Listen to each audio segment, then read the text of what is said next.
আসসালামু আলাইকুম প্রিয় 2025 সালের এসএসসি শিক্ষার্থী বন্ধুরা, তোমাদের বিজ্ঞান বইয়ের প্রথম অধ্যায় উন্নততর জীবনধারা এখান থেকে একটি সৃজনশীল ক প্রশ্নের উত্তর তোমাদেরকে এই ভিডিওর মাধ্যমে শেখানো হবে। তো চলে যাচ্ছে মূল পড়ার দিকে। আমাদের প্রশ্ন হচ্ছে, পুষ্টি কাকে বলে?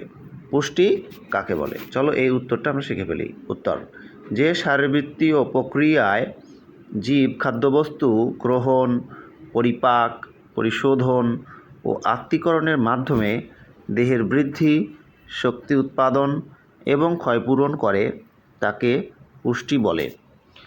উত্তরটি আমি আবারও বলছি, যে শারীরবৃত্তীয় প্রক্রিয়ায় জীব খাদ্যবস্তু গ্রহণ, পরিপাক, পরিশোধন ও আত্তীকরণের মাধ্যমে দেহের বৃদ্ধি, শক্তি উৎপাদন এবং ক্ষয়পূরণ করে তাকে পুষ্টি বলে। বন্ধুরা, তোমাদের জন্য আমি ক্লাস বানাচ্ছি। আমার আজিম লার্নিং পয়েন্ট এই চ্যানেলে বাংলা বিষয়ক প্রায় সকল সাবজেক্টের পড়া পাওয়া যাবে, এবং ইংলিশ উইথ আজিম ইউটিউব চ্যানেলে ইংরেজি যত রাইটিং পার্ট ও গ্রামাটিক্যাল ক্লাস আছে সেগুলো ওখানে পাওয়া যাবে। তো সবাই চ্যানেল দুটি সাবস্ক্রাইব করে পাশেই থাকবে। আল্লাহ হাফেজ।